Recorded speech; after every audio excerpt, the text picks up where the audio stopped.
Is the door hold on? Okay, Mark Oh, Rainey's the here. door is entered the Mark room. Rainey. Never looking better. We are live. Oh, Welcome, thank you. welcome back to the Lovecraft E-Zine podcast. Actually, welcome to the Lovecraft E-Zine annual Halloween episode. So, hope everybody's doing all right. I see an empty chair on on YouTube. That's funny. I don't know what's going on with the tech stuff today, but let me know that you can see me and hear me. I don't see you. Nobody sees us? I see everybody. Everyone but you. Everybody but me? Really? Yeah. Carl? Really? Do you see an empty chair? Nope. I see Mike. You do? I am having technical difficulties. Kim, can you hear us? There we go. I don't know. She hears us, but all she sees... This is really hilarious. Let's go with the empty chair for now. And I'll see if I can fix that later. Disembodied voice. That's right. So, yeah. You guys have seen Amazon Women on the Moon, right? Yes. To my With Ed eternal Begley. shame, I have seen I'm it. invisible. Can't you see? Oh, you can't. There's only one part of that film that I remember, so... the church scene, I think it was. My favorite part of the movie is Henry Sylvan, Bullshit or Not, which was the In Search Of spoof. Jack the Ripper was Loch Ness Monster, in case anybody's wondering. Well, anyway. Mark Rainey's here, I think. I'm here. All right. Pete Rollick's here. Jeremiah Dylan Cook. Mike DeBronzo. I don't know if you're looking your best there, Mark. It was a rough night last night. We had a late party. Yeah. Mike DeBronzo, good to see you. Good to see you. Good to see everybody, actually. Okay, you can't see me, so you can't say good to see me. That's true, but I have no idea why my video is suddenly working, but showing see an you, empty Mike. chair. I That's so see you. yeah, freaking weird. I see you. Yeah, you guys see me in the Zoom chat, but it's not showing up in the YouTube. All these So everybody watching the show is like the Sixth Sense. They That's can't fine. see it. No, they can see the show. They can't see me in my little window. So, Huh. so Some anyway, people would say that's not a problem. yeah. I wouldn't say that. Yeah, it's Well, funny. I look better than Mark anyway, even with the empty chair. Alan Hughes is here. Dustin's here. Hey, Dustin. Some of my patrons are here. Some of you guys are patrons. Matt Carpenter. You got a prize, Matt? I sure do. This is the last of these. Out of the stash of strange Eon magazines that was sent to me by an anonymous benefactor. If you want to win a copy of issue 20 of Strange Eon magazines, send an email to ezineprizes@gmail.com. Put SA20 in the subject heading. We draw a winner in like 6 to 8 weeks, and if you enter, you might be the winner. Definitely, you will not be the winner if you do not enter. All right. People are telling me they can't see the other people either. Of course, this kind of thing happens on the Halloween episode. Chaz is here. We'll see if we can get that picture going, guys. Hey guys, Chaz is Chaz. here. What the hell happened to sorry. your figures? the transformation isn't finished. Sorry. Jeff Thomas is here, and Scott Thomas is here, Yay. aka iPhone. Hello. So, all right. And my t-shirt. Oh, cool. Oh, nice. Thank you for buying that. Even more thanks Well, for my wearing sister gifted me with it. it. Oh, As they say in the bar there, Jeff, keep it on, keep it all on. I have one of those, but I outgrew it all right. So emotionally. apparently, I'm going to. Yeah, Kim says we have no way to tell if anyone's wearing pants right now. Apparently, they can't see anyone, so I'm going to work on this. Uh-oh. While let's I want to hear first. Let's go with favorite Halloween memories from everyone. I want to start with Mark Rainey. Oh man. My favorite Halloween memory was actually it's sort of split into two parts. In 1974, I was in junior high school, and I had been, I was big in drawing monsters, and I had sold a film book to the Monster Times of Godzilla versus the Thing. And so the local newspaper and local TV news and everything did this story on my monstrous things. So the local JCs found out about it and wanted me to come help them set up the very first haunted castle they had done, which was out in this big old warehouse just outside of town, down these lovely, Logan? dark, lonely roads. Logan. And Hey, I need you right so away. for several weeks, Thanks. the guy who was heading this thing up, his name was Dickie Globman. He would drive me out to the site periodically, and we'd have meetings to figure out, what rooms and chambers we could have in there. So we had a mad scientist, and we had Dracula and the Wolfman, all the traditional stuff, and they apparently had quite a budget because it was turned out to be very convincing. And so I got to do I did drawings of the haunted castle for the Never mind, I newspaper fixed it. ads and stuff like that. Sorry. So that made my head swell so big I could hardly get into the haunted castle. And so that was a great time and very memorable. And then a few years later, I had just gotten out of college, 1982, and they were putting on the haunted castle again. So they asked me to come back. They wanted me to actually work the rooms. So they had put me in the mad scientist chamber. And what it was, we had a department store mannequin laid out on a lab table with all kinds of lab equipment and all. And we had hollowed out the abdomen of the mannequin. And this one guy, Blake, that night that I was there, brought us a bonus for the room. He had visited the local butcher and had a bucket full of offal. We had entrails, we had kidneys, liver, heart, all that good stuff.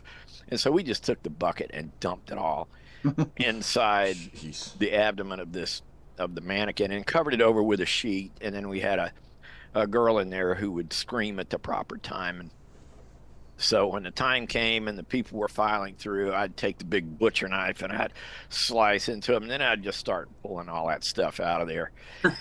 Yeah, of course, I was wearing no gloves, and in those days there was no hand sanitizer or anything. But it was the perfect illusion to scare folks. And after about the first 2 or 3 groups, though, this stuff started.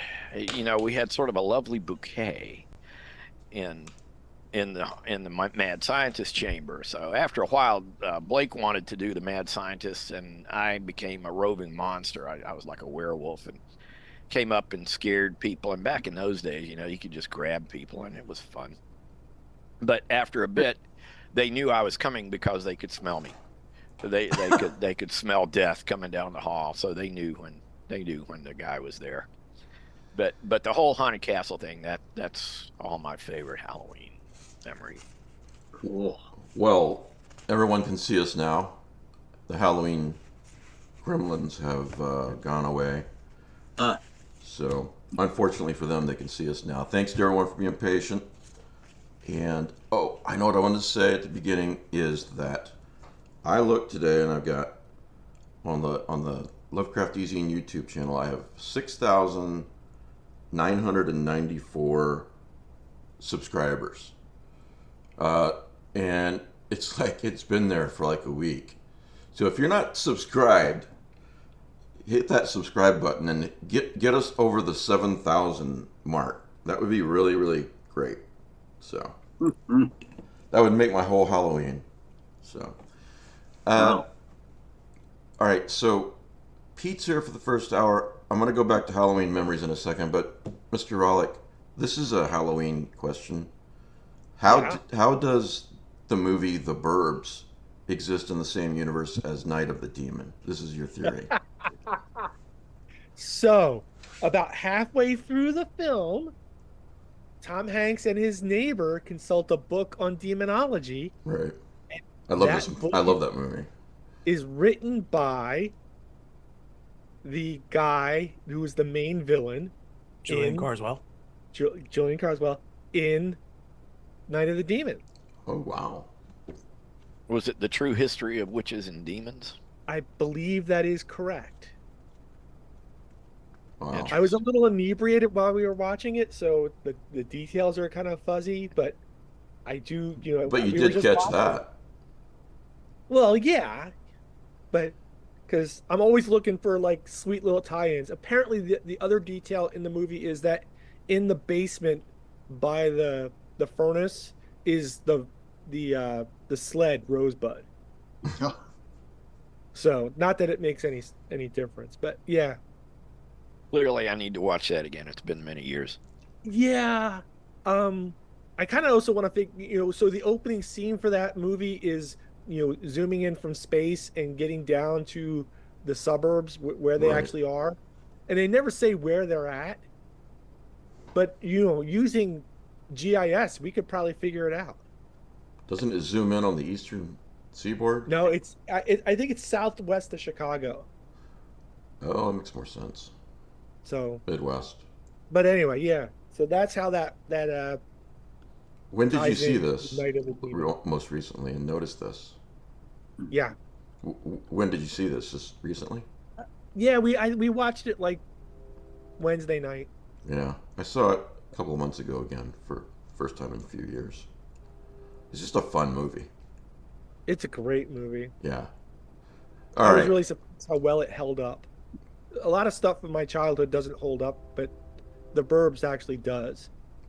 You watched The Burbs in your childhood. Well, yeah. He was an old child. Wow. Yeah. Didn't it come out in like '88? Yeah. All right. So I was in college, but whatever. But I'm just picturing little Pete sitting around the TV like this, watching Dr. Shock. watching The Burbs. Yeah. All right. So, yeah. So that's what you want to ask me? that's what I about want. It's The important. Burbs? It's really important. All right. The viewers want to know now that they can actually Viewers see wanna us. They know. want to know. Who's got a Halloween memory? Who wants to go next? I have one. All right, Scott Thomas. So one Halloween, I had a hooded mask. It had a hood, sort of a black felt-like material, and this horrible green demon-like creature face with big fangs. So it's a full-headed mask. I had that, and I had a big black cape on, and a spear I had made from a black painted broom handle, and I had a pie serving sort of blade thing at the top to look like a spear. So I went out, and I'm in my 30s doing this, so I just went out to like haunt the town.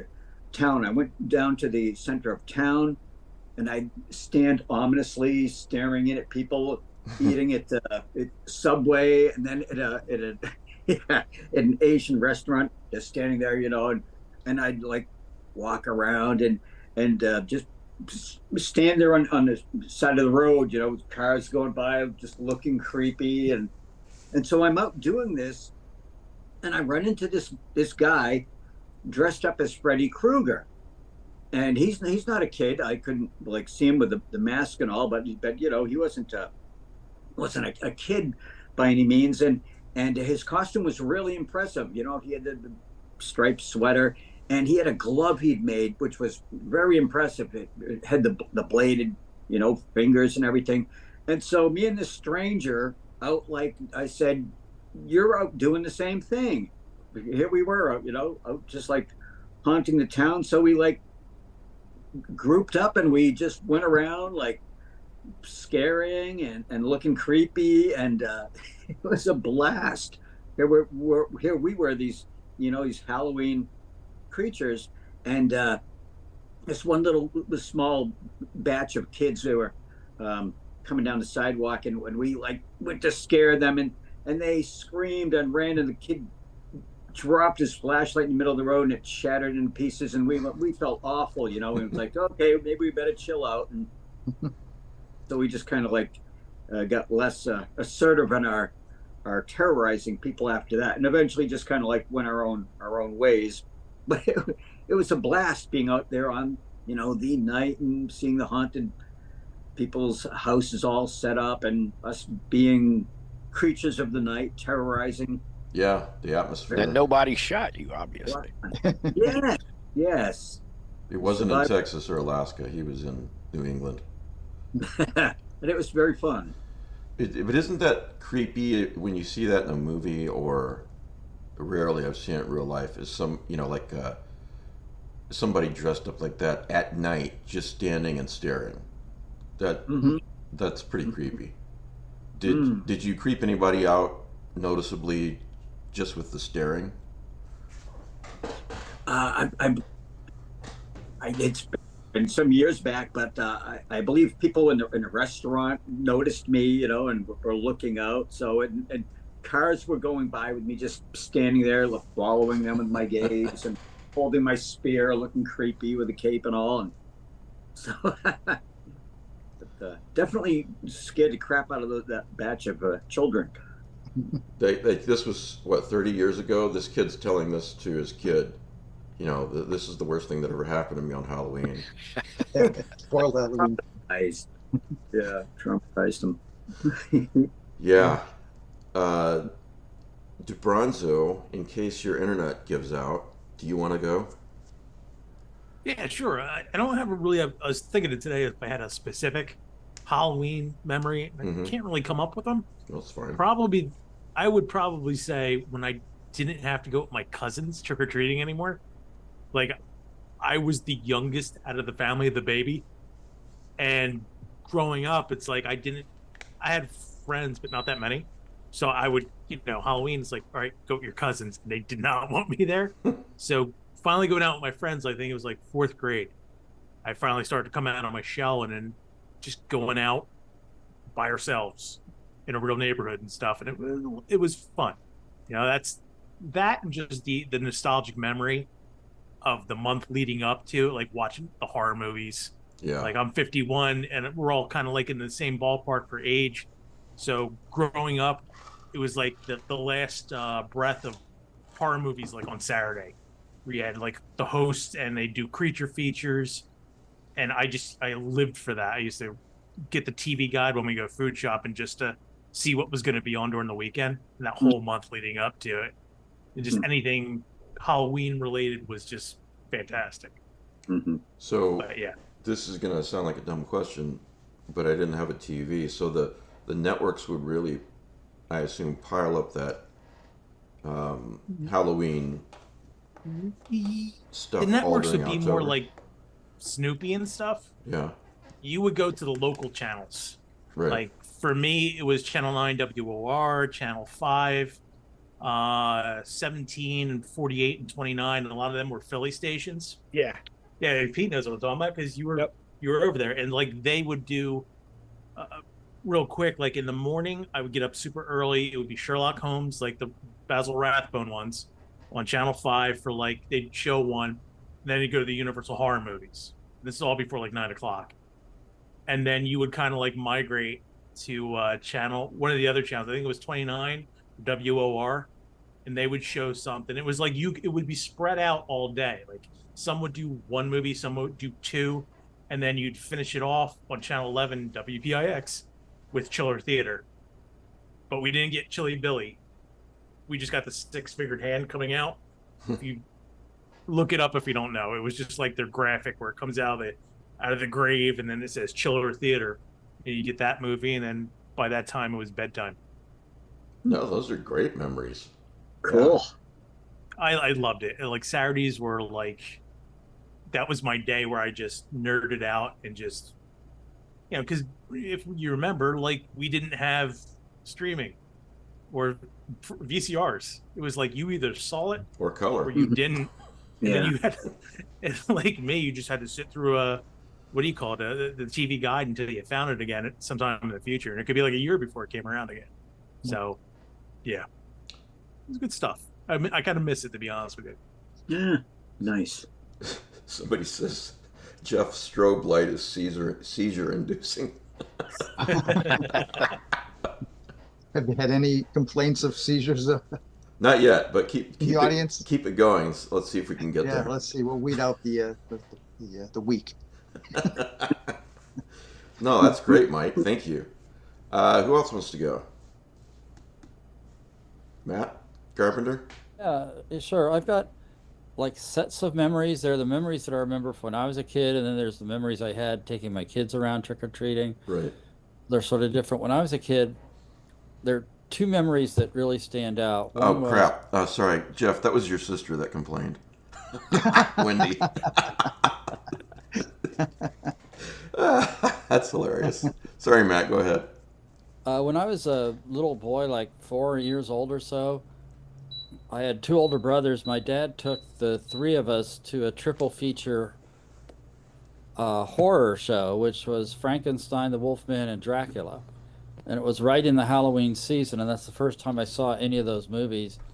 Maybe that's what set me on my reading path for life. I just really remember that very fondly as the memories of a little kid. Yeah. But we lived in Columbus, Ohio in the late 60s, and we were in this neighborhood. It's very much changed since the last 50 years have gone by, but it was a very much anybody, like in the old days in the 60s, everybody lived there, like plumber, teacher, lawyer, doctor, the guy worked at the factory, and everyone had big families, 3, 4, 5, 7 kids, so the neighborhood was the houses were kind of close together, so there's lots of houses and tons of kids.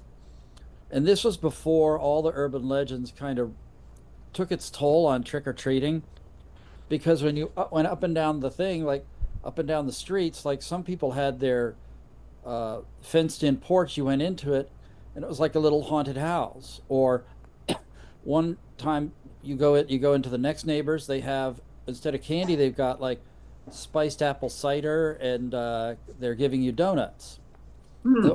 Or homemade popcorn balls. And so the streets are just packed with little kids running up and down to all the houses. You kind of knew everybody on the streets because we all went to the same school. There weren't any private schools at the time, really. So I just remember that being like idyllic, almost like it would fit into a description, say, in a Ray Bradbury small town situation. That it was like, I just remember going out with my brothers, and like you have a plastic pumpkin, and when it was full, you went home and then spreading the candy out on the floor and arguing over it and watching chiller theater on TV. That's just how I thought of Halloween. It's like it wasn't even all candy. It was like cookies, or people made Rocks. yeah, something like that. But it's like nobody worried about like, oh, you can't eat a fresh brownie, or Right. you've got to get your candy x-rayed or anything. It was just, I just remember it being a very idyllic time when literally there's hundreds of kids out on the streets and practically no adults. Let me ask you a question. I love this description, Matt. And you're right, it is right out of a Ray Bradbury setting. How many, is this still a thing in parts of the country, at least to some degree? Because the reason why I ask is, excuse me, I remember this was kind of the way it was in my suburb in Iowa when my wife and I would take Logan around. This was 15 years ago, 16 years ago. So we're talking about the mid 2000s or so. But I think it very much depends where you live, Mike. yeah, because but the thing, yeah, exactly. Because when we moved down here to Texas, we're like nobody goes trick or treating. What they'll do is they'll have like one street in this one town. The first time we lived in, they had one street that everybody went up and down, and of course it's hotter than hell still on Halloween.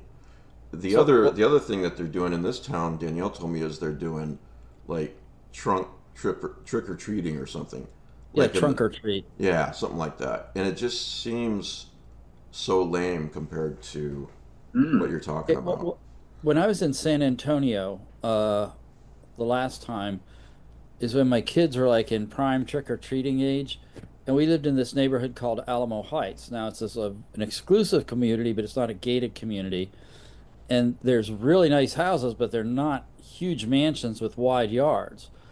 So again, the houses are all very close together. The thing is, everybody participated, but there were hundreds of kids who came into the neighborhood who lived in poorer neighborhoods or more rough neighborhoods, and their parents wanted to give them an experience. Yeah. So you have That's all, and I I'm sorry, go didn't ahead. care. It's like you just buy another couple of bags of candy. It's like, so it never bothered me that they had all these kids who obviously didn't live in the neighborhood coming up because, first of all, when I was out, like when one of us was walking the boys, because then there's times had changed. You aren't going to let them go out by themselves when they're very young. Um, so they're out, when I was out with them, that means there were so many more kids on the street in costumes with parents all having a good time. And then when I was home handing out candy, it just meant there were again lots of more little kids in costumes to entertain. Yeah. So that didn't bother me, but when we moved here and the boys were older, then they still kind of wanted to go trick or treating. They'd go out with a couple of friends, and we didn't go out with them anymore. But these neighborhoods are very different, much bigger houses, much bigger spaces between the houses.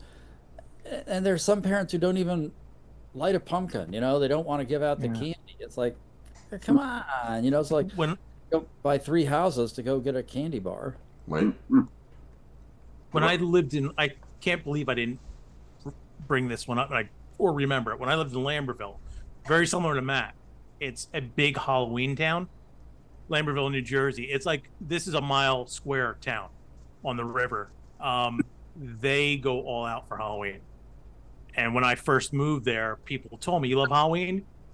You're gonna Really? love This it is like here." the And I go, town "Okay." in the movie Trick or Treat. Yeah, it's like literally I think they did a documentary called Halloween Town. It's about Lambertville, and I'm like, okay. So when I can, I try to take the day off for Halloween, whatever job I have. So I did, and they had a parade around the town with all the little kids dressed up, and they actually went right down. I lived on York Street, which won't, you don't have the context, but they went down right in front of me. So I'm looking outside and I see all the little kids. Wow, this is awesome. And they at night though, they had people came like that's it. They came from all over.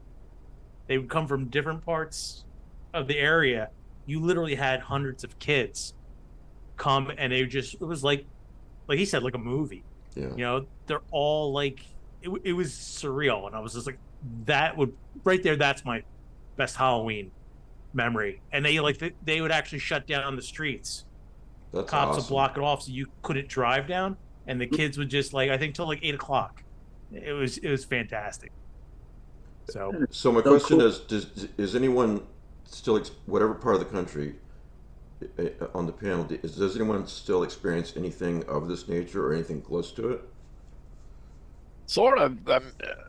We live, we live in a fairly nice neighborhood, and if there are decorations, lights, and stuff around the house, people will stop. And last year, we had so many people, and again, not clearly a lot of these were not from our neighborhood, but they'd come in, and we thought it was really cool. And I figured we had enough candy to last us all night, and for Kim and me to have some left. But after the first hour, I had to run up to the grocery store and restock. And we're going to do that again this year. Sit out on the porch in costume and wait for the kids, and they just loved that. And That's great. We live in a neighborhood that's we moved in, actually, believe it or not, Halloween night in 2011.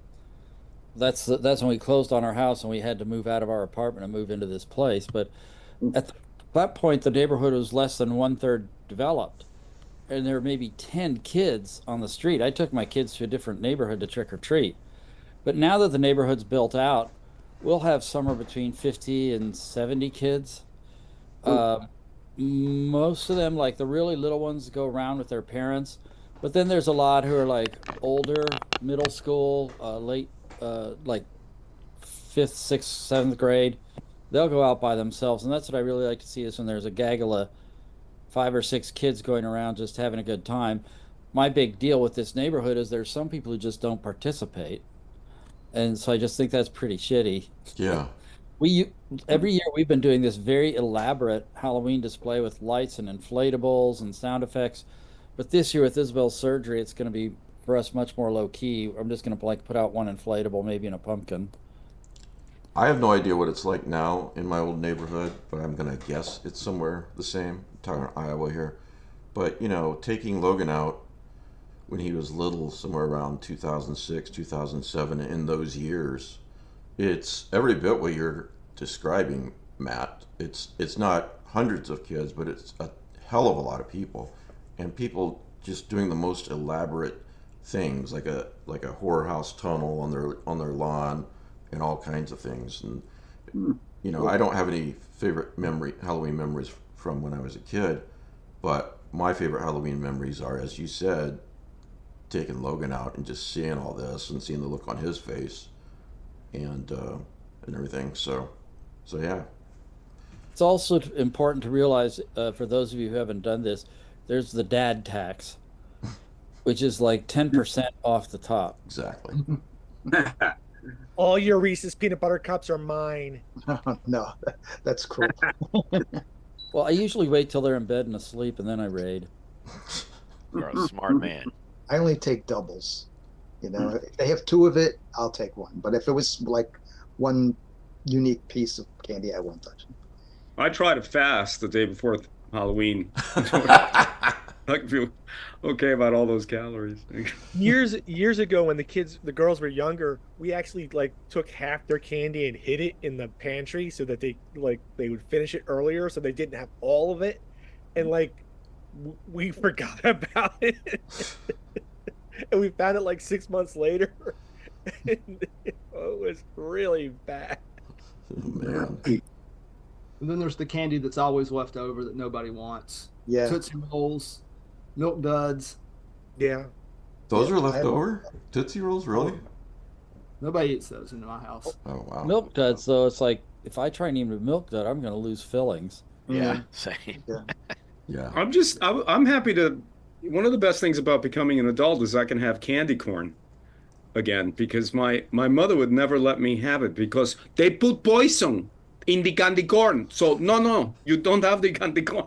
It's like, damn it, I really want a candy corn. Why the candy corn specifically? Why was that? I don't know. They look evil. They're like bangs, but upside down. You know, I don't know. But she thought it was poisoned, and she wouldn't. That's pure sugar. Candy corn is poison, man. It really is. Well, it's so good. A delicious poison. Who else has got one? Who else wants to talk about this? All right. Since I was talking about my mom, may I go? Yeah, please. Okay. This is relevant, but my mom and dad were active in Cuba. We all know about the Cuban Revolution against Batista, who was an autocrat, kleptocrat, actually. And then my dad, they were supposed to be married in the late 50s. They didn't get married until 1959 after the revolution, because during the revolution, my dad was active against Batista, and he was like in the jungle somewhere. He was first aid. And so they get married, but there were many fronts in the Cuban Revolution. My dad was not part of Castro's front. There were different fronts. There were actually 7, and that's a different conversation. If anybody's interested, email me. But his particular cell did not want to submit to Castro's front. They're called Frente, or fronts. So by 1961, my dad became persona non grata and was going to be arrested by then, you know, the Communist Party of Cuba. So he was forewarned, and he had to leave overnight. And Mike, I think you know this story because it was published in anyway. Yeah. But so my dad had got a phone call at 9 o'clock, had to leave by 6 o'clock in the morning, otherwise he would be arrested. So Cuba's thin, but it's long, and driving from the eastern part of Cuba to Havana it's tantamount to driving from New York to Chicago. Okay, so he had to get there, and he had my sister, who was 7 months old, an infant, and my mother, who was crying and hysterical. If my mom was hysterical about candy corn, you can imagine what she was like, bless her heart, about her husband being arrested.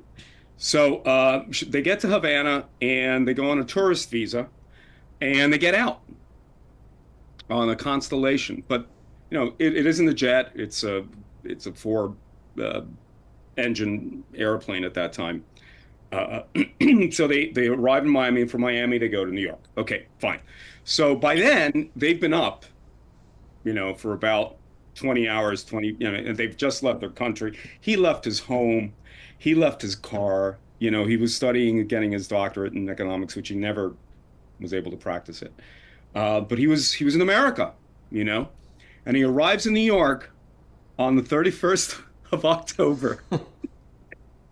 and he's going to stay with his brother-in-law, and he sees all these kids dressed as Frankenstein and Dracula, and he's like, I must be hallucinating. I mean, I'm absolutely tired. He's been up for like 2 days. He's like, and I arrive here, and the children are they dressed like communists or the devil or all this thing? Oh my God. So every 31st of October, it was a party at my house because it was the anniversary. Sorry, it was an anniversary of my parents being delivered from tyranny. Yeah. So not much of a story, but it was wonderful. We would have a cake, and it was great. I can just imagine him seeing that and going, "What the?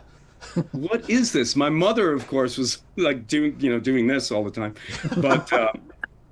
but at our house, it was just so happy because they were so grateful to come here. And not to get political, but I just don't understand Americans who don't appreciate that. Yeah. But anyway, that's my story. Sorry. Harrowing. Dustin, I think, had something to say, right? Oh, sure, yeah. Hey, I just thought of a Halloween memory. Sure. It's not as cool as that one. I like that memory. But this was, I think, it might be the very last year I ever went trick-or-treating. I was in middle school, and where I grew up in a small city in central New York called Binghamton. And used to be a big happening place, but over the years, IBM left and everybody else left, and then it died a bit. So, and that was my childhood when it was dead. And but on Halloween, there used to be just tons of kids. It was like a parade every night. And I started to notice it'd get less and less every year. And this is my last year. And me and my friend, we both lived on the south side of Binghamton, but we came from the west side. That's where we lived before we moved to the south side. And we were like, man, it used to be better when we lived on the west side and went trick-or-treating. We should do that now because we're independent middle schoolers. We can go wherever we want and do whatever we want, And so we did. And this was not a short distance. This was a few miles to trek over there and go. But we went to our old neighborhood, and it was fantastic. I went to the street I used to live on, and our neighbor there, I didn't know her very well, but we went down there. She had this big green light shining on her house. There's like cobwebs everywhere and a smoke machine, and she came out dressed as a witch and laughing and had this music and all these kids and stuff. It was fun, and it was like we're just walking around, and that trunk or treat has sort of taken over this town, and it's a bummer because kids lose that sense of independence. Yeah. I think that they would have had when trick-or-treating. And so anyway, like I said, this is a few miles, but we had a great time, and I'm like, we should probably head back now. So we head back, and I get to our current neighborhood, and my dad drives by. He had been out looking for me. And I'm like, okay, he can't know that I left the south side. If he knows that, he's going to be furious. And so he sees me, and he's giving me this dirty look, and I get in the car, and I'm nervous. It's like I was drunk, or like I took drugs and I didn't want him to know. Like, I have ADHD. I'm usually very animated, and I'm just sitting there all still. He's like, I was looking for you for a half hour. I drove all around here. Where did you go? And I was like, well, I mean, I stayed on this side of town, so I don't know why you couldn't find me. It's not like I went over to the west side. And and then I went, oh man, and I just confessed that I went over to the wrong side of town. I think he found it so funny that I couldn't keep it a secret that I didn't get in trouble. And other than that, all my favorite Halloween memories are just like what everybody else described, just the overall vibe of it. But that was a fun last trick-or-treating Halloween. That's great. Binghamton is, of course, famous for Rod Serling. That's where he comes from. That's right. Graduated from the same school as Rod Serling. I used to live around the block from his house. My one school, this one elementary school I went to, and I lived on the west side. Does everybody here, I'm assuming Twilight Zone fans, Yeah. do you all know the episode Walking Distance? Trying to remember. That's the one where the guy's getting his car fixed, and he's like, oh, my hometown is like 2 miles away. That's walking distance. Oh, yeah. Yeah. Yeah. And there's a park with a carousel and a bandstand and everything. That's the park I used to have recess in when I was. That's a great episode too. Oh wow, that's first season, I think, like the third one or something like that. Yeah, and it's like a masterpiece. They just put a statue up there now for him. And I'm sorry, Jeremiah. It doesn't look like him. I saw it. It doesn't really look like him. I haven't been to it yet. I just read about it. Well, and of course, the episode is directly about Binghamton because he wrote it about going back to his hometown. So it's really cool. And yeah, I agree. I spent a lot of time in Binghamton as a kid. I would go visit a friend up there. So. Oh, really? Oh, cool. Yeah. Every time I almost didn't say it because every time I mention it, no one knows what I'm talking about. So it's nice that somebody knows. No, it's cool. Yeah, I mean, he told me because he was going to the high school there, and he would tell me about Ron Serling, and I always thought that was the coolest thing ever. I was like, I can't imagine, like as a young writer, I was like, I can't imagine coming from the high school where Ron Serling was. He Dustin has that edge up on you. Yeah, you do. You got it. No, it is really cool. And what's weird is the popularity I think the word has gotten out over time. Because when I was in high school, a teacher mentioned it, and I was like, "That's amazing." The Twilight Zone guy, and no one else really cared. Even like friends of mine, they're like, "He just hosted the show." I was like, "No, he was the Twilight Zone. What are you talking about?" And that's so I try to brag about it when I can, and you gave me that opportunity. I set you up because that's like the coolest fact about Binghamton to me. So I want to go visit the statue. I'll get up there at some point. I think it's in that park. I'm sorry. It's right, and it's on the corner of that self-same park that you were describing. Mm-hmm. He was really a big character. I mean, and feted. He would go to the VFW, of course, because he fought in the Second World War as a parachutist. And his best friend, who's also from upstate New York, whom he saw crushed to death. Yeah. Was also from upstate New York. I don't think he was from Binghamton, but anyway. Yeah, it's a great episode. Jeremiah, do you have anything? For Halloween, I mean, my current memory is last year, I brought her trick-or-treating for the first time. And on Halloween night, what was really cool was we had been telling her about Halloween because she was only a year old at the time. And we'd been telling her about Halloween for, a month or two. And she saw like her first trick-or-treater walk past the window outside, and she like looked at us. She's like, "It's happening!" Like you could see it was like Christmas. It was like it's real.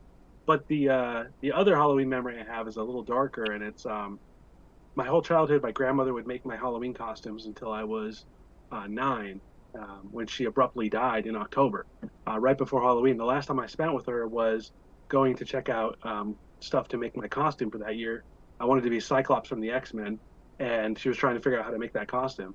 And so that was the very last time I spent with her. She dies, it was October 24th, give or take. And so that year, my mom didn't want me to not trick-or-treat as a 9-year-old, and so she threw together a werewolf costume for me. And it was the first time I went trick-or-treating as a monster after I'd experienced death. And it was kind of, I don't know, it was very transformative. And then years after that, October would generally get me down a little bit, so I would just spend my Halloweens watching horror movies. It was usually Evil Dead or Ghostbusters. So Evil Dead will cheer you right up. Yeah, every time. Yeah, I just loved it. It was great. Did you see the Ash versus the Evil Dead series? I did. Yeah, it was good. Yeah, it was fun, it was better than I thought it was going to be. That's for sure. I like Evil Dead Rise a lot. Like I really like that one. I didn't like the remake as much, but I liked Rise a lot. Is that the one in the apartment? Apartment, yeah. Yeah. Yeah. All right, anyone else? Favorite Halloween memory? Alan? I was just my favorite Halloween memory is kind of again nostalgia, like a lot of people looking back on that Yeah. kind of classic American experience. And one thing that's kind of sad is that a lot of churches would have Halloween carnivals, and we would dress up and we would go and play games, bobbing for apples, all the Charlie Brown kind of stuff. And sometime, I guess, in the mid to late 80s, churches, especially here in the South, just took a very anti-Halloween attitude. Yeah. And that's something that's a It little sad. it's also Go ahead. sucks that we're now it's the holidays are all about making money. So Halloween hasn't even started, and it's like Christmas. It just Yeah. we know it's coming. Just let it be what it is, because it's a whole month for like people like us. Halloween is all year, but as soon as October 1st hits, it's go season. And then you go into a store and you're seeing like Thanksgiving and Christmas, and I'm like, let it wait. That just kills it for me. I hate seeing that. Yeah. But if anybody watching this has not yet read The Night Country by Stuart Onan, you really should. It's very much it's a very on Halloween night these kids get into a wreck in this small town, and then but you haven't read it yet. And then exactly a year later, 3 of the kids who did not survive, they come back as ghosts. But especially reading the first chapter, you start in the first chapter and it's just drenched in Halloween. And I can't explain it any better than to say read that first chapter and tell me what you think. So, Jeff, what about you? Favorite Halloween memories? Again, I don't have any particular ones that come to mind. It's an overall vibe. That's a combination of nostalgia from my own childhood, trick-or-treating and so forth, and the nostalgia of taking my children when they were younger, trick-or-treating. So it's kind of a conglomerate of impressions and an overall vibe that's very, cozy and, I assume you and your little brother here went out trick-or-treating when you were kids? Yes, oh yes. Yes. I'll tell us about a few of those, or 1 or 2 of those. We would go in our neighborhood in Westboro. Westboro, Massachusetts. So even when I moved away, about 20 minutes away or whatever I am now, I would still take my kids back to that same neighborhood where Scott and I would trick or treat. And that's where I would typically always take my kids to trick or treat in that same neighborhood, even though it was because where I'm living now anyways, there's no sidewalks, but it's just for the nostalgia factor, and it's a nice little neighborhoods and so forth. So I would still take my kids back there to the same place. That's awesome. All right, are we through the memories? Anyone else have a memory before I move on to the next topic? I have a complaint. Yeah, go ahead. Peter in second. I guess not to speak for Peter. I live in South Florida, and everything is green, just green. Yeah. There's no orange. There's no fall. Oh yeah, it's I'm in Primeval Texas, green. and it's got up to 88 degrees today. No, Oh wow. there's no fall colors, anything like But that. I'm rebelling. That's why I'm wearing a sweater. I think when Pete goes to Halloween memories, he remembers the green corpses that were in the vacant lot across from the house. Oh, geez, no! Don't make me tell that story again. But I will. Yeah. there you go.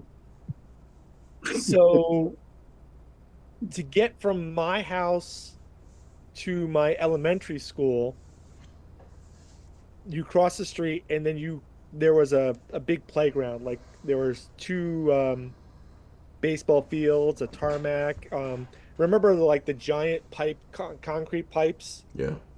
that they would put out on the playground, and you would play with them. There was a bunch of those, and there was one of those hexagonal geodesic domes made out of metal that, you know, if you climbed it in summer, you would burn your hands off. And if you fell out of it, like, you would break your neck, and then your mom would come and just like put mercurochrome on it, and everything would be fine.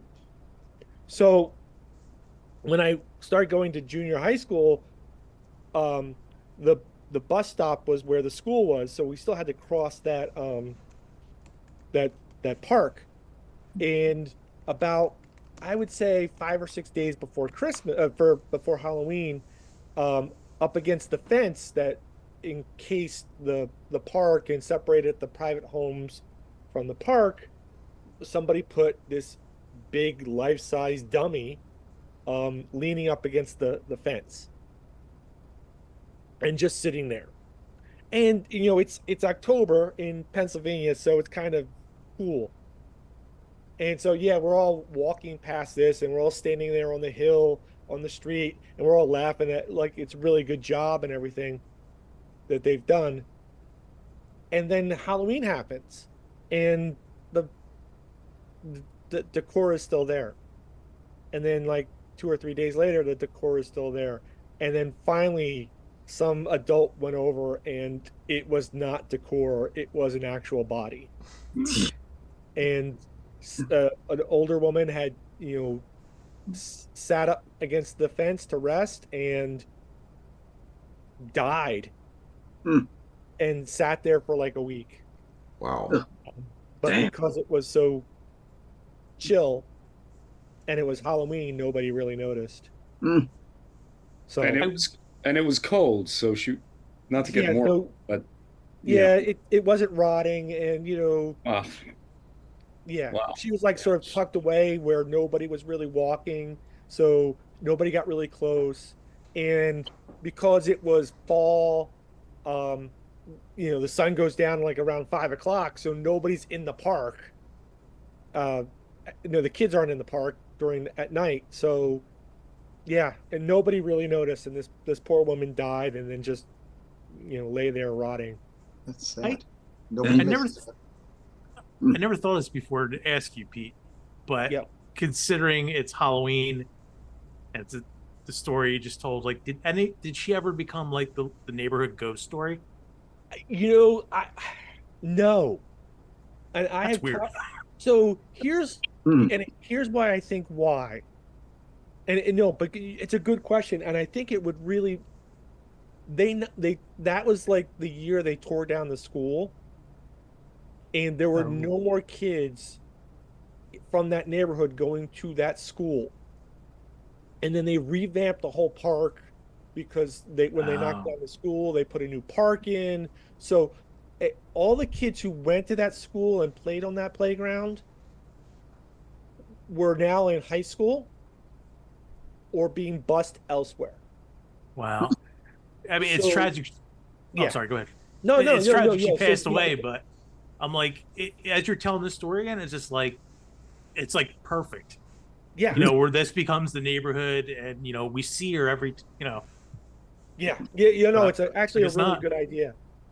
It would be a great story. But also, you know, what I think somebody else was talking about earlier is that, like, I think, like, the internet has just wiped out local lore. That it's, you know, there's just too much. If your local lore can't get elevated up to, you know, creepypasta, you know, it's just going to go away. God, I hate creepypasta. No, I don't like pasta that much at all, but, you know. This comes out twice a year. I don't know if. What's that? There you go. We're in New Jersey. Yeah. Which is, there's a lot of stuff that shows up in there that is like, it's people writing in, and it's local, you know, it's local lore, the shit we used to tell each other in high school to scare the shit out of each other. So I love getting that thing. That's like that's another kind of Halloween tradition, because it comes out right before Halloween and it comes out in the spring. What is that? I didn't get a chance to see it. It's Weird New Jersey. Weird New. Well, that's kind of redundant, isn't it? So There's a lot of descriptors for New Jersey, but yeah, weird's one of them, definitely. when I was a little kid, there love New was always Jersey. the lore that there was a house where if you went it, there's this friendly old guy, and he gave out full-size candy bars as much as you want. And it was always just the next block over or some other street where we couldn't get to it. I was really pleased to find out that when I was taking my kids trick-or-treating, they were telling me about how there's this one house in the neighborhood where there's this friendly old guy who always gives out big candy bars. And I think that's just one of those stories kids still tell, maybe, that there's some guy in the house, like some guy in the neighborhood who's always giving out not just those teeny little Three Musketeers squares. There used to be, yeah, when I was in high school, one of them was the black truck without the headlights are turned off and it chases you. Really? Well, one night we went out to a place they used to call it Drax Castle. I forget why, but there was some local legend about the guy killed himself and blah blah blah. So and then a phantom truck comes out and chases you. This is in like the rural part of central Jersey, I think like Monmouth County. So we went out there one time, just assholes that we are, and we're like, let's go see it. And some guy actually did have a truck and chase us. Now, was it the phantom truck? It's probably like one of the neighbors that is just, fuck this, I've had enough. These jerk off kids. And he tailgate, like, it was scary as shit. He was like 16, like, drive faster. I don't know, because all you saw was headlights. Oh, all of a sudden, it was just there, and you knew it was a truck because the headlights were so high, and he's just tailgating us. Oh. Never went back. Wow. Did you have a little license plate that says "Be eating you"? Thank God, no. But it was just like my adrenaline. Like I'm thinking about now, just how your adrenaline spikes. Like I'm gonna fucking die. I'm gonna fucking die. But yeah, stuff like that. Like I now we're talking about. I remember high school. There's always those stories. Yeah. Like every town, there's like this happened and this guy did this. We had a lot of them. There was a lane called Cypress Lane, which was right next to the apartments that I lived in as a kid. But it was this wooded, like old dilapidated road that was a connector. You went through woods, and it was really creepy. And the story was that an escaped mental patient had set up in the woods, and then they'd fake laying down on the road like they're hurt, and then when you pull up to see if they're okay, right, it's like they got the axe and you get the rest of it, right? Yeah. And the weird thing is, like, they told us when we went up to a place called Stokes. It's in the mountains, 6th grade. Everybody goes, you're mountain people for a week. So later on in life, like I'm in a Barnes and Noble in my 20s, and there's a book called Murdered in Jersey. So I flipped that open on that. That was based on something that really happened.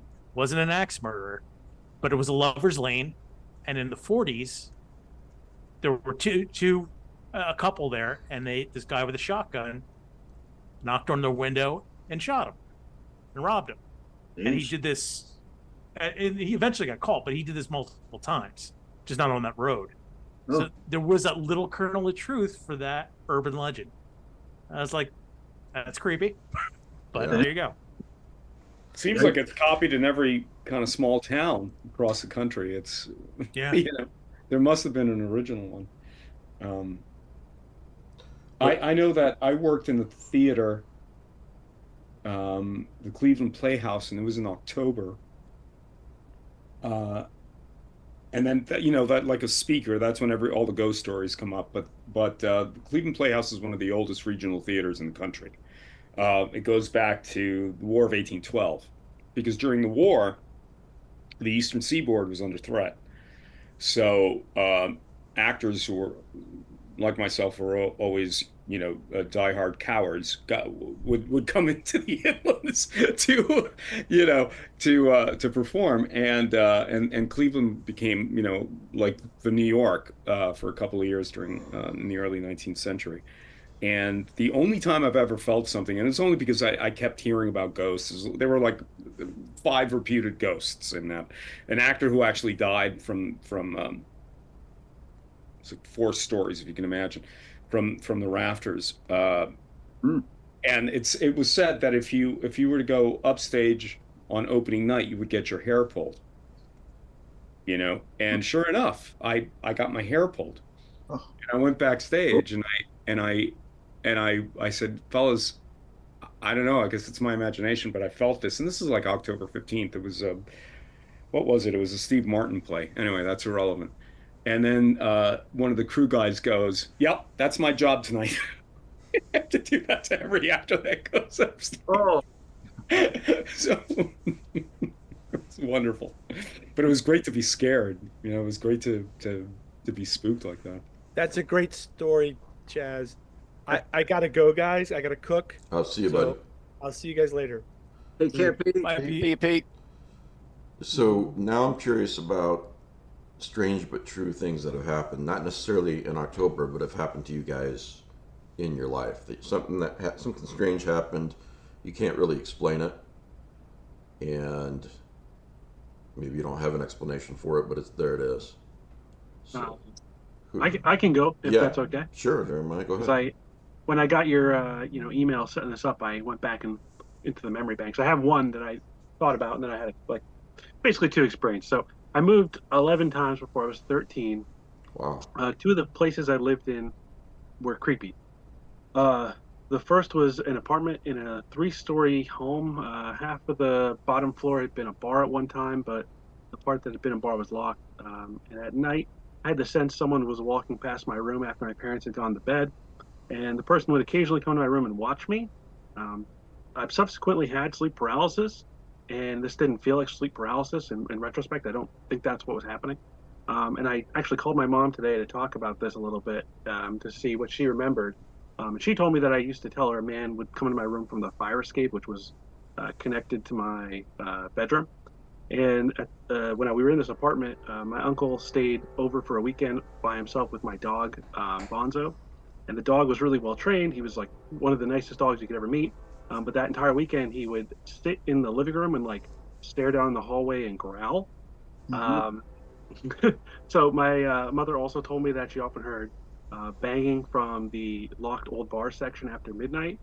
And then at one point, my mom came home to find the door from the bar side had been kicked in.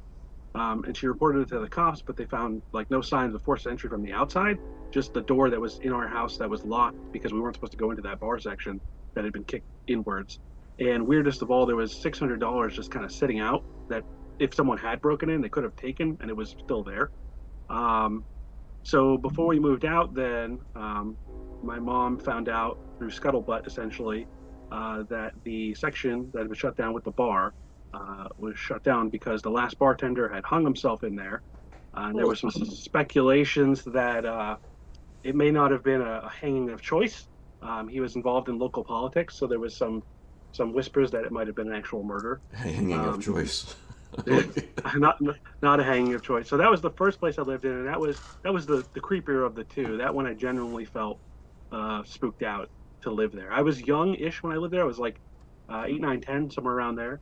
But so that was creepy. The second place I lived in was a house in what's called a patch town. So it's a small group of houses that would pop up near coal mines in my area. As I grew up in northeastern Pennsylvania, a lot of coal mines. So you get the coal mine, and then you get a little tiny strip of land where people would live, and they would stay. And they were basically out in the woods, and there would usually be about a block or two at most. And they would always be like almost always one direction. It wasn't even across of town. It was just like a literal one lane town. But that house was nice, but we did have a couple of odd moments. So a previous resident who we knew said she would occasionally see like literally old timey miners in the yard at night. I don't know if that's accurate or not, because that seems far-fetched to me compared to what I experienced at the other house. That's like a whole nother level, but I never saw anything like that. And then we had someone staying with us in the basement, and a couple of times he woke up like upset at night because he woke up seeing someone staring at him. And of course, the person would be gone after he like woke up for a minute or two, but it was in that weird place between sleep and awakeness, I guess. That's my wife every morning because I leave the toilet seat up. So she looks at me. What a way to wake up. And then I generally in the house just vaguely felt like I was always being watched. And again, I've lived in a bunch of places, and these are the only 2 places I've ever lived in that are weird. And then the weirdest thing that happened was I was away for a week on vacation, and when I came back, my dresser had fallen over, and it was a very sturdy dresser. There was no issue with the dresser, and it was like falling over in a way that it had to be pushed. And my mom basically told me, yeah, she heard like a crash. The dog had not been up there. There was really no reason it should have fallen. So that was weird. And then this is just like the last place. We're about to leave. And apparently my mom knew this the whole time and just didn't tell me. But when we were about to leave, she told me that the previous like actual owner had been found dead in the basement, and he had like it had taken a couple of days for someone to find him, so he like lay there for a couple of days before he was found. And thankfully, when I played in that basement, which I did frequently, I never felt anything weird there. But just general, that I would say the first house was like that felt weird in a menacing, creepy way. The second house was just like more like if it was a ghost, you're living with a ghost that was just there. I was like, yeah, I'll tolerate you people. But the first one was creepier. So. Those are my two spooky stories from real life, and those are first-hand accounts. So it's not like, I mean, who knows what's real and what's not real? It could have all been just weird coincidences or something, but it is a first-hand account. So it's not like, so and so told me this. It's like I experienced this directly. So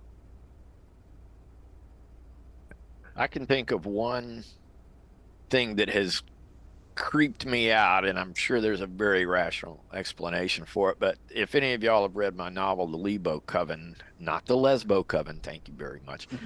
I actually wrote this up in that book, but this was probably in the early 90s.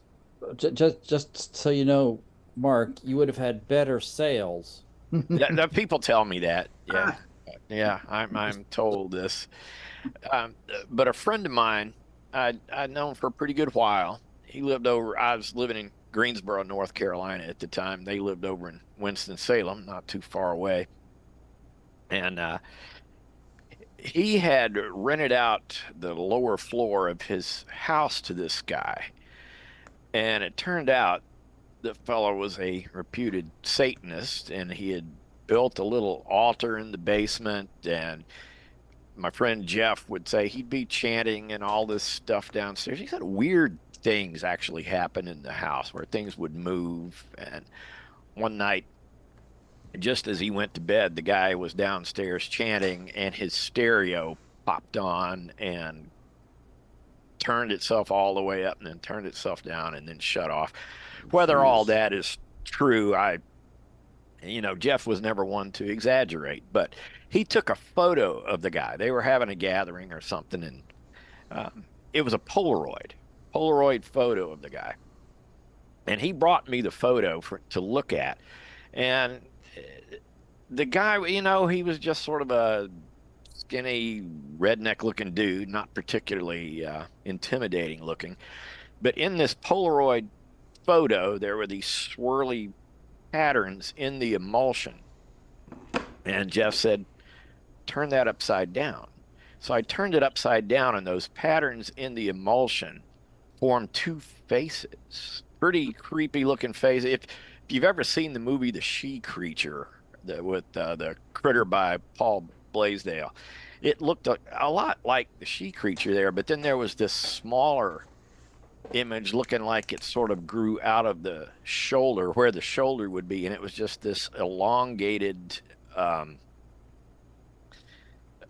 thing where it looked almost like the Scream mask or something. It had these swirly eyes, and it did have a couple of weird long ears. And this was a Polaroid. It wasn't like something you could doctor up on Photoshop or anything like that. So I do not believe in that kind of paranormal thing. Really, I don't. But so I'm just assuming this was some kind of just coincidentally weird pattern. Sometimes you'd pull off a Polaroid from the backing and it would leave a weird pattern in the emulsion. So this was just a particularly weird pattern. But my God, when I actually saw it turned upside down, I was like, man, that freaks me out. It wasn't the yellow sign, was it? It was not the yellow sign, I fear. That would have been less freaky. Did you have a moment of doubt, Mark, when you first saw that? Like, could be. I don't remember thinking that. I remember thinking at first that actually it was kind of cool, but then when I thought about it later, it gave me a little chill. Mm-hmm. What about was it you that said stories about working all night? That was me. That was you? Okay. Yeah. Alan. Yeah, again, nothing supernatural, but it's just about how just some general weirdness. I worked at a night stock crew at a local grocery store, and the owners, to save money, I guess, turned off half the lights. Wow. And so we're working from 11 to 7 in this flickering half fluorescent light. And it was a mind fuck.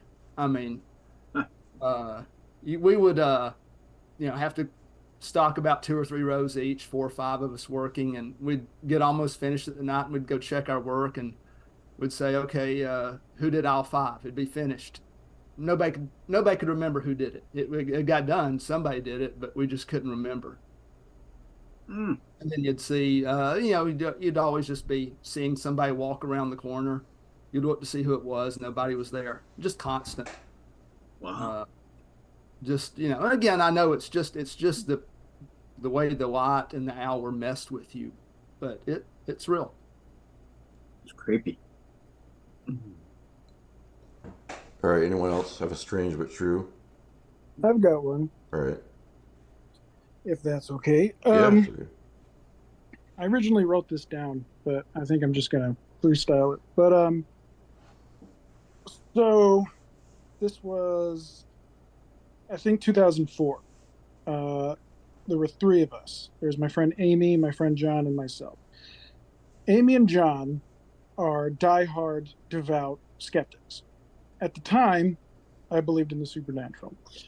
We got together at Amy's father's place to watch a movie. We watched The Mothman Prophecies.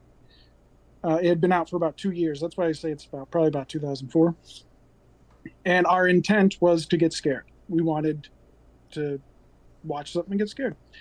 And her dad lived in the hills around Binghamton, and like you could see out over the valley and the rolling hills and everything. He had this huge furnished basement where we got together to watch movies. He had this fat widescreen TV. It was great.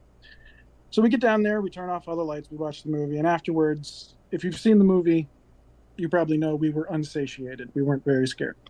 And so we're sitting there like, well, what else can we do? It's late at night. Her parents are sleeping. We got to do something. And while we're brainstorming ideas, she stops and she goes, sometimes I hear things at night here.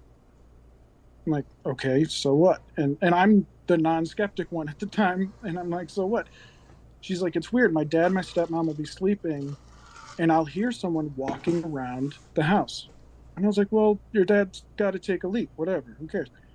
And she's like, no, I'm telling you, it's not that. And while we're talking, we suddenly hear someone moving around the house. And she says, do you hear that? And all 3 of us did. And I was like, it's your dad, probably getting a drink of water or something. She's like, no, let's go. We go upstairs. It is tomb quiet up there. Her dad's bedroom closed. The bathroom, lights off, everything. No one's in the kitchen. No one's in the hallway. No one's anywhere. And we all agree, yeah, that's weird. But we're not convinced, houses make noises. And it's the hills. There could be an animal somewhere. But so we decide, well, let's put this to rest. Let's see if we can contact a ghost. And so this was before smartphones. You couldn't just watch Ghost Adventures. You couldn't just stream whatever you wanted. Couldn't go on YouTube. We had to go through on blogs for paranormal investigators. And we were learning about EVPs, electronic voice phenomena. And we listened to some, and most of them were pretty bad. Most of them were just static and things that could be words. Others were obviously fake. Just a moment. I don't know what's going on. But anyway, we find these instructions on how to record an EVP. It says get a tape recorder and get a fan. You turn the fan on, it creates this constant hum, this white noise that apparently makes it easier to hear voices. So we do that. We're in the basement. It's dark. We got a little desk fan going, got a big clunky tape recorder. And then we start asking questions. and you're supposed to take like a minute break between questions. So it took a while. Afterwards, we're like, okay, we rewind it, we listen to it. And at first, we're just, you hear the question, then there's a minute of the fan. And it was kind of exciting with each one. We're like, are we going to hear something? Pardon me, I don't know what's going on here. So weirdly enough, the first question we ask is not, is anyone here with us? That's like typically the first thing you'd ask. But that happened later, because I remember we asked some questions, we hear nothing. We ask some questions, we hear nothing. Then one of us says, is there someone here with us right now?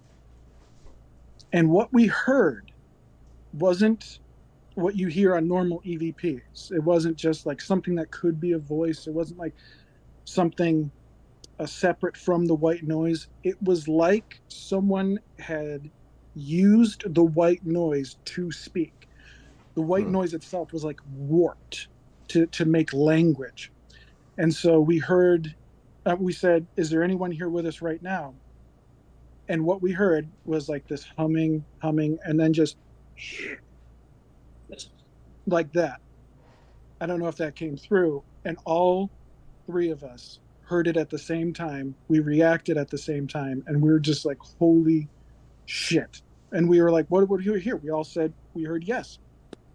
And none of us could explain it. I don't know what happened to the tape. And it still creeps me out today. Voice phenomena like that is something. And if I ever think of something really creepy, that kind of thing does it. And if you've read Legion by William Peter Blatty, there's a scene where the psychologist Amfortas does that with tape and gives it to Father Dyer.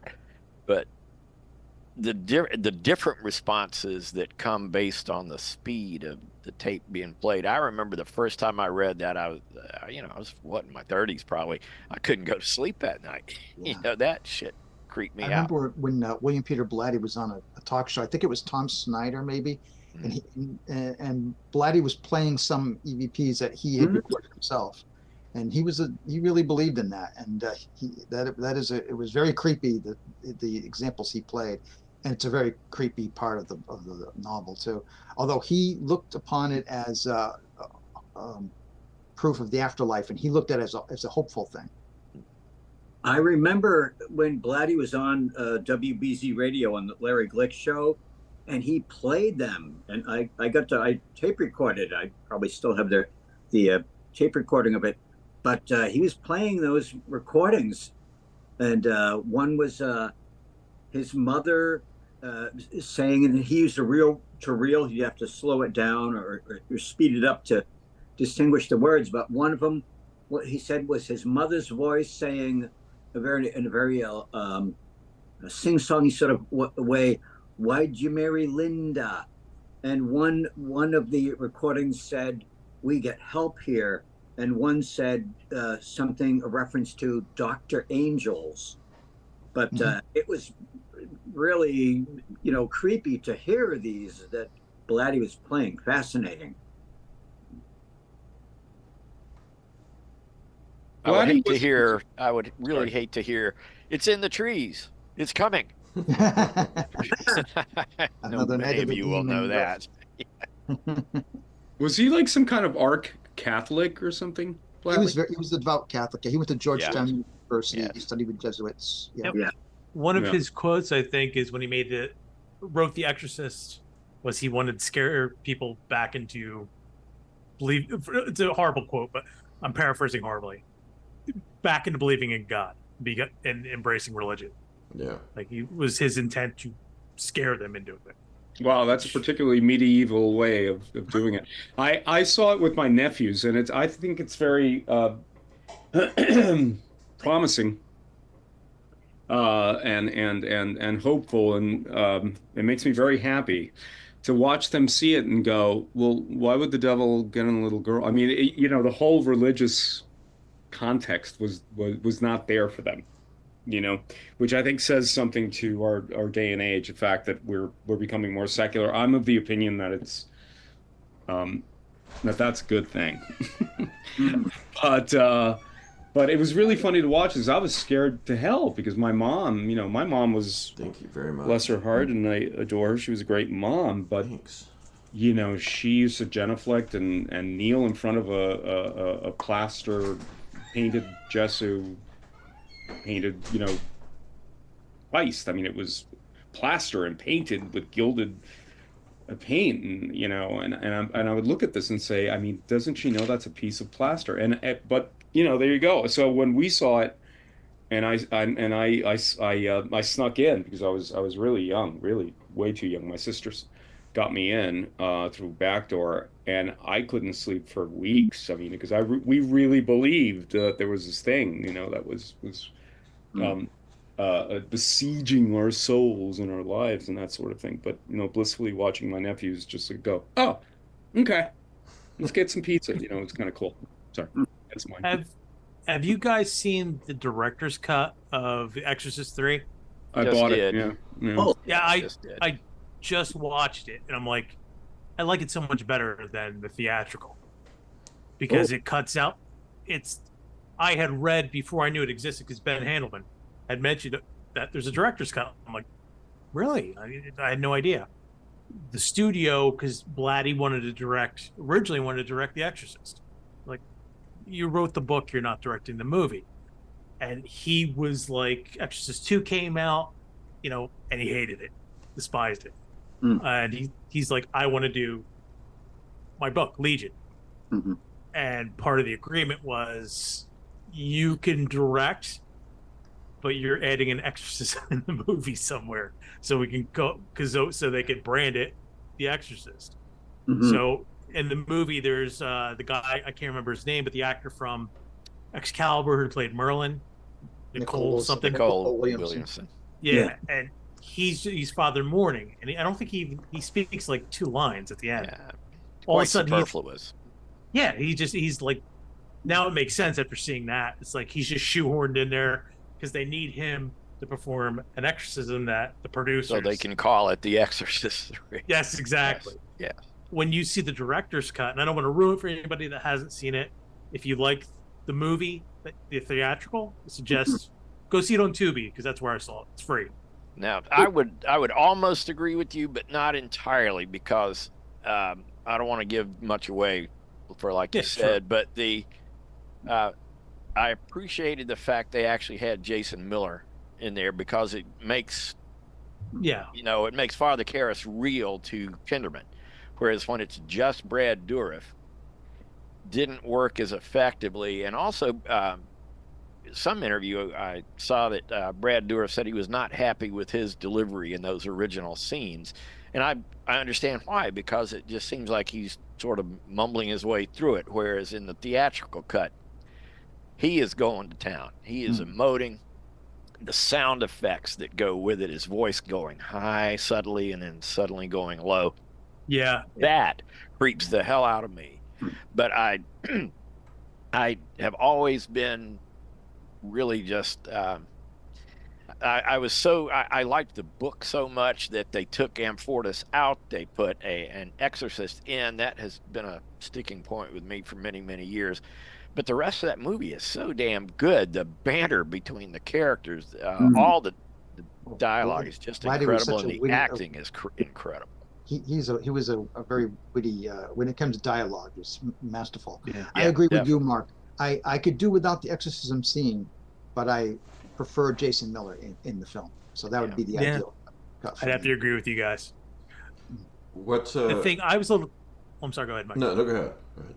I was a little confused when they were in the bar and it's Father Dyer and Kinderman talking, and then they mentioned Father Karras, and you go to a picture of Brad Dourif. Yeah.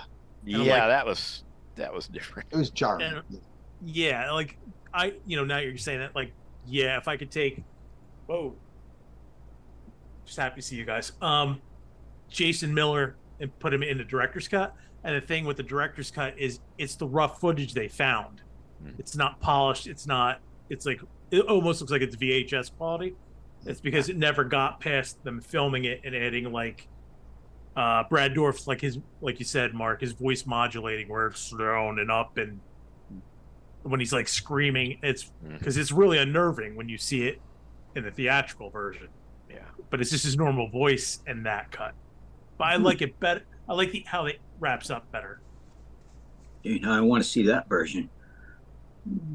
Give it a shot. It's on Tubi. Yeah, if you Tubi. want to.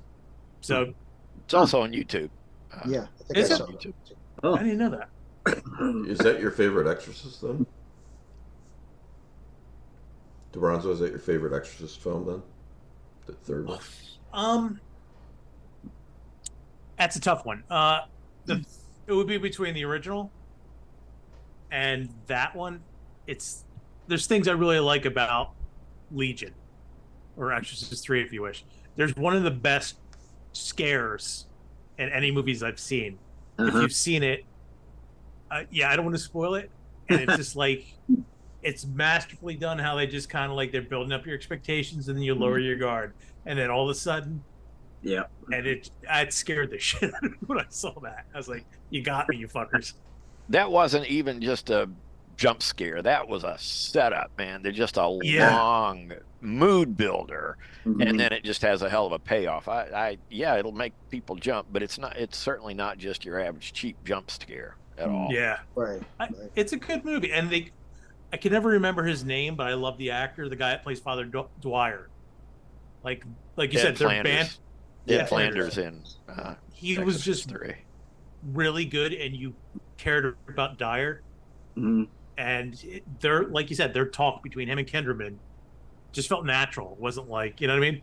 It's like they had known each other for all these Yeah. years, and And the banter little and stuff. story about the carp, which I love, Ed Flanders is truly cracking up. Yeah. I don't know if you can smell me, Father Dyer. Yeah, that is great. So, well, this brings me to, I wanted to ask you guys what kind of movies and books and maybe even radio that you like to enjoy during the Halloween season. So, like DeBronzo, we can start with you again. Is there something that you like to watch every October building up to Halloween? Yeah, like I said, for me, it's a lot of my favorite movies and it's very nostalgia based. Like I keep holding this up because I just love the movie. Curse of the Demon, Night of the Demon. That's my number one. It is a Halloween movie too, because Carswell's party for the kids is a Halloween party. Oh. Quartermass in the Pit. Number Not 2. That's one of my favorite movies. Universal horror movies, because Yeah. this is besides King Kong, this is my gateway into horror. I adore these movies. So every Halloween they wind up in the player. My favorite movie is American Werewolf in London. I'm a sucker for werewolves. And The Haunting, the original. There is no other Haunting, just the Julie Harris one. Mm-hmm. Yeah. Correct. I would say like Night of the Living Dead, just because it's, none of these movies are specifically Halloween. It's just, it was all about horror movies and monsters, and just that. So like it's that feeling that you got. So watching all those, it's like I don't necessarily have like, this is my Halloween movie and it's Halloween themed. They're just movies every year. Like there's more, but there's no need to go to like Hammer movies. Like I love to pop in Curse of the Werewolf or their version of the Mummy, the horror Dracula, even Brides of Dracula, which they couldn't get Christopher Lee, so they have a guy that's very blonde and very young and doesn't exactly inspire fear. So yeah, stuff like that. Hell House. I'm a big fan of the book. How about John Carpenter's The Thing? Oh, It's a winter movie for me. I've kind of partitioned that off. Yeah, that. It's like November for me, 1st. Night of the Demon, the Thing, and It's the Great Pumpkin, Charlie Brown. If I've seen those, Halloween can come. There you go. Yeah, my daughter and I've passed it along to my daughter Annabella. It's a Great Pumpkin, Charlie Brown. Yeah, definitely. I don't think I've missed a year since the day it first came out. Oh, Really? wow. No, I have the DVD, and it's funny. I do too. Yeah. I'll just keep watching it, and I'm so grateful my daughter is into this whole thing, because my wife isn't, but she likes to be spooked when she was 2 years old, she's like, well, let's go to the backyard. Maybe we'll have more luck. It was kind of cute and whatever, but she really did believe in that. It's wonderful. See, for me, it's like these memories of these movies that you talk about. I was a kid in the 60s, and so Twilight Zone, but the Universal Monsters and Chiller Theater that was my milieu, and that was very much reinforced by creepy and eerie. So when I think of Halloween movies, I think of like I need to put on Frankenstein, or let's put on The Creature of the Black Lagoon, something like that. Yep. As far go ahead. So as far as books go, though, everyone's got their favorites, but I have to put in a plug if you've never read it. Frankenstein makes a sandwich. It's a book of monster poems by Adam Rex. It is absolutely delightful, with delightful art, stories about all the major monsters, and they're very clever, very well written. My kids loved it when I got it when they were still like 9 or 10 or something. But it's like when Frankenstein prepared to dine on ham and cheese on wheat, he found instead he had no bread or mustard, cheese, or meat. Just very well written, clever verses. If you're looking, especially if you have kids, but heck, who needs to have kids? You could just order a copy of the book for yourself. It is really a lot of fun, and I always open it up and read a few of the more clever poems at Christmas, at Halloween time. Neat. All right, who else wants to go? What do you like to watch or read? I had a few recommendations lined up, if that's all right. Yeah, everyone like people like your hat on the live chat. Oh, thank you. So I was thinking about this because I'm obsessed with what I watch around Halloween time. I just did a blog about what to watch on Halloween itself, and my top 3 movies for that are Carnival of Souls, which is just wonderfully dreamy. Just even though it's not Halloween, there's this carnival vibe to it that feels very Halloweeny to me. John Carpenter's Halloween, which I saw in the theater for the first time a few years ago, and it legitimately scared me after having seen it, I don't know, maybe 100 times. And it's just a different experience in the theater. And then the Rocky Horror Picture Show. That's usually how I close out my Halloween. But I wanted to, in terms of books, I wanted to recommend an acquaintance of mine, Cameron Chaney. He's an independent writer, and he has this book he has this world called Autumn Crow, where it's sort of like the perfect Halloween town if it were developed by Ray Bradbury on his worst day. Like, it's idyllic, it's cozy and everything, but there's a really dark underbelly there. And he has a novel, Fresh Hell, and that's really good for Halloween. What's it called? It's called Autumn Crow, Fresh Hell. Autumn Crow? And he also has a book. Yep, Autumn Crow. Okay. And he also has a book of short stories called Autumn Crow. But those are good. But in terms, for listening to things, Petrified, that podcast is great. They just released a Halloween episode that was really atmospheric and kind of gross that I had a lot of fun listening to. And and as you often mention, Mike, The Price of Fear and things like that are fun to listen to around this time. Yeah. But the thing I wanted to throw out there, because I've been thinking about it lately and I was thinking of writing a blog about it, is that I think in a weird way, the Purge movies are kind of like perfect Halloween movies, because it's this one night a year where it feels like anything is possible. Of course, in this world, it's horrible. It's not great magic is possible. It's terrible things are possible. But people are in costume. They're very suspenseful. There's people have adopted the Purge for a lot of their Halloween decorations, and I've just come around to thinking that those movies are actually really fun Halloween season watches. Even if the movies aren't amazing, there's something very Halloween-ish about them, and I just wanted to throw that out there. Yeah, thanks.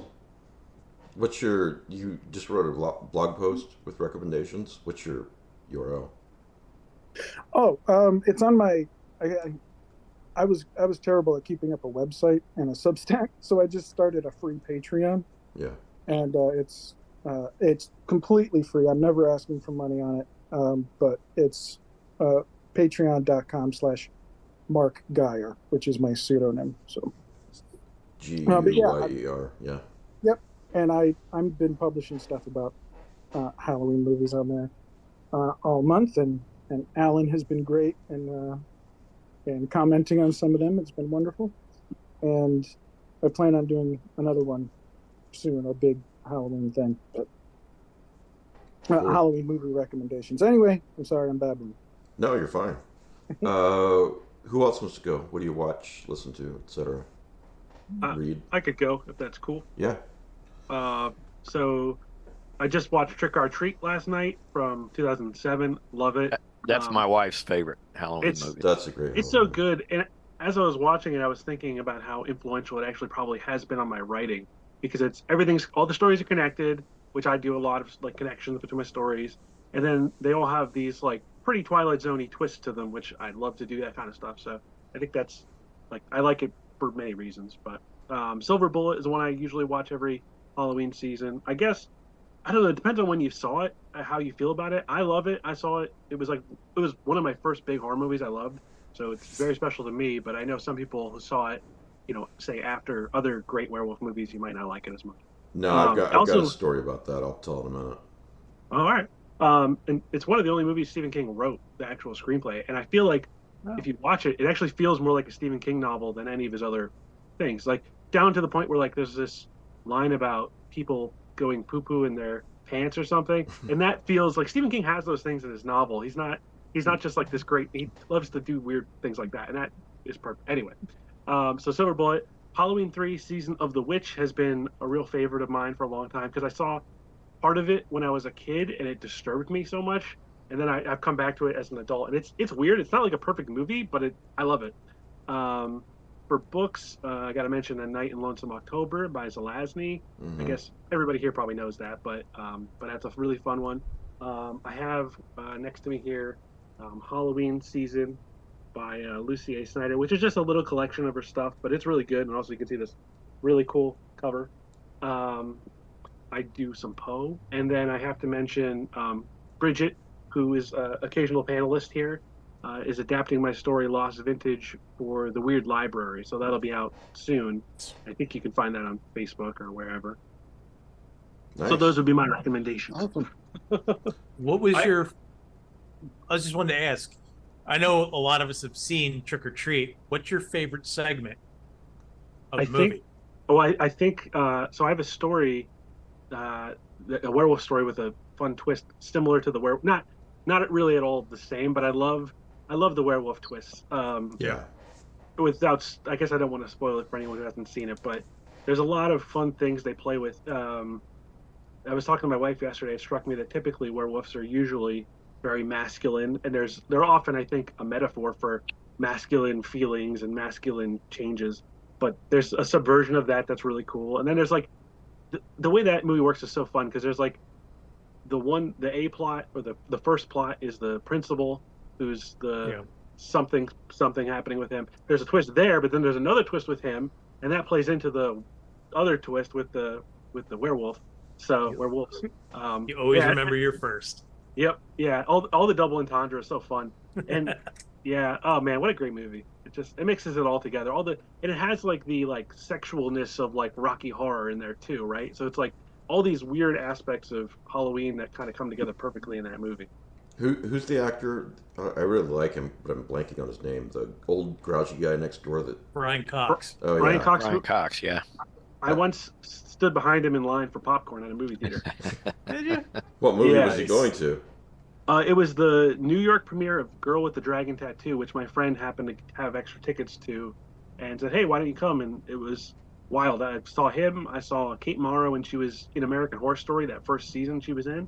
And I saw, I mean, too many people to list. Honestly, it was wild, and it was like a once in a lifetime Wow. thing. I've never been to something like that before or since. So I was going to say about Silver Bullet that I hadn't really seen any horror movies before, and I was down in Texas because every year my sister and I went down to Texas to stay with our relatives, of which there were many, for a week or two.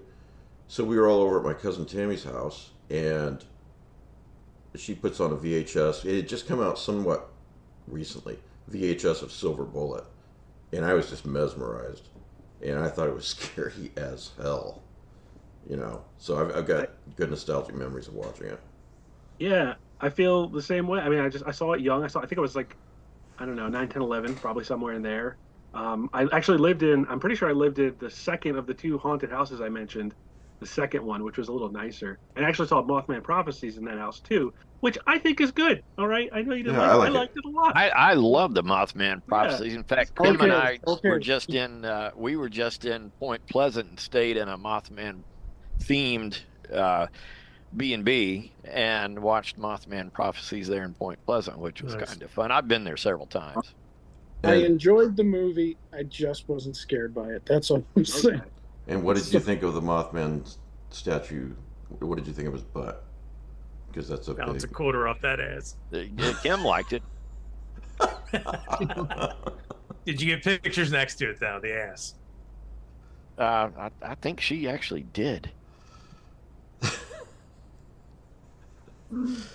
Jeff and Scott, you guys want to... Did I go ask you this yet? What was the question again?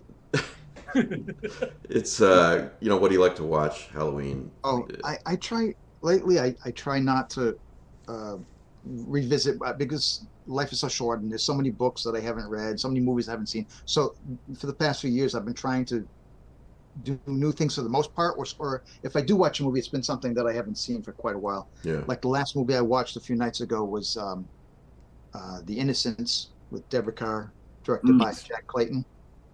Just still, it's so beautifully made. The cinematography by Freddie Francis, who went on to do The Elephant Man for David Lynch. So beautiful black and white photography, superb performance by Deborah Carr. Still some of the creepiest ghost imagery that I've ever seen.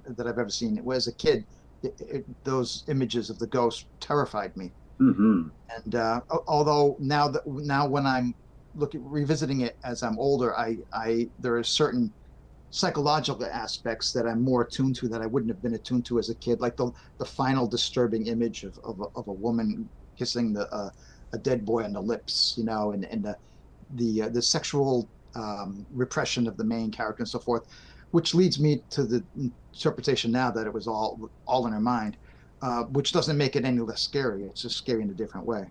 So that was the last movie I saw. It's, like I said, if I rewatch a movie, it's something I'm revisiting after quite a while. And then recently, I've also seen Long Legs, which I liked, although I liked it. It was, there were, I had some problems with it, but I thought overall it was very creepy and well done, and like that. And also things that I've been reading lately. I had never read Bradbury's The October Country. So I'm about 3/4 of the way through that, and every story is superb. He's just untouchable. That country where it's always turning late in the year. Yeah, and his story, the lake in there, yeah. literally had me sobbing afterwards. And then his story in there, Jack in a Box, made me wonder if maybe M. Night Shyamalan, is that how you pronounce his name? Shyamalan? I don't know. Yeah, who it made me think that maybe he that was inspiration for The Village.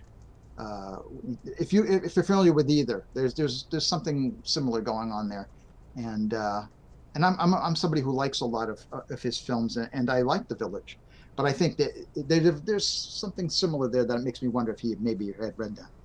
And I've also recently finished Nadia Balkan's novella, Red Skies in the Morning, and which unfortunately it's already sold out from the publisher Dim Shores, but it's going to appear in a collection.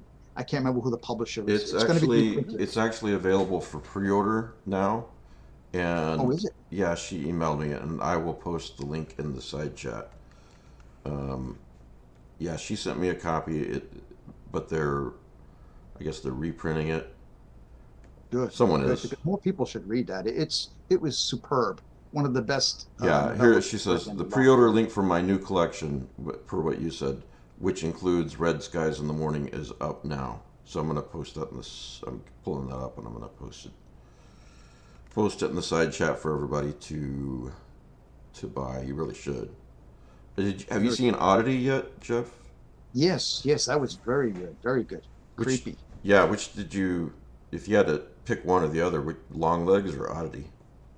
I didn't have I it's hard to say. I didn't have any problems with Oddity. Yeah. I had, like I said, some character motivations or inconsistencies of characters or certain things that kind of rubbed me the wrong way in Long Legs. But overall, I loved it because it was really, really disturbing.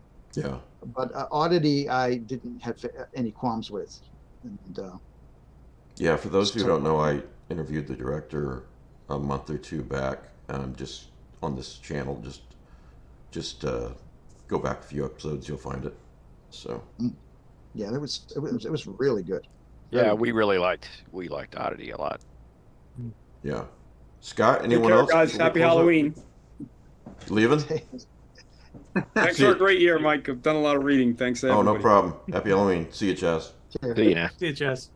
Anyone else before we finish? I like to, ideally, time allowing, I like to watch Carpenter's Halloween. I have to see The Great Pumpkin. I have to see that. I like to read Jeffrey's short story from his book, I.E. The Yellow House. Book, I.E. And there's a story I like from an old Twilight Zone magazine. Yeah. Halloween Girl. Yeah, you told me about this years ago. Escaping me from 1982 that came out. I love to read that. Beautiful story. Isn't that the issue where there's an article by Stephen King in there about Evil Dead, and he's talking about this is a wonderful movie that you'll probably never get to see because of release problems. It's just amazing. Yeah. In that episode, magazine, that version. But I like to listen to. I have to listen to The House in Cypress Canyon from Spence radio play. Yeah. So those are, and whatever time allows, other goodies if I get a chance. Yeah, that's one of the better known, best old time radio episodes. But for anyone who hasn't listened to it, just go on YouTube and type in Suspense and The House in Cypress Canyon, and it's very enjoyable. And it's not at all clear what's going on either, which only adds to it. Yeah. There are some radio plays that I do listen to every year, and I did listen to The House of Cypress Canyon this year, the 2-part Donovan's Brain with Orson Welles. That was also suspense. Some episodes of The Black Mass. So there are some radio shows that I got to at least have them on in the background at the very least. Yeah. There was The Mist was done as an audio drama. That was I listened to that every year. Salem's Lot was made into a very, very enjoyable audio drama, by the way. Oh, was it? Which is, I'm sure, on YouTube as well. So I think it's in 7 parts, maybe 8 parts. I can't remember. But yeah, it's really good. I like to listen to the Price of Fear. I like with Vincent Price. I enjoy most of the episodes. The ones I don't enjoy as much are the ones where he merely introduces the story and he's not part of the story. My favorites are the ones where there's a fictional version of Price as a character in the story itself. So for anyone checking out The Price of Fear, listen to those first. So, so I mean, it's Vincent Price. What else can you say? They're excellent. Yeah.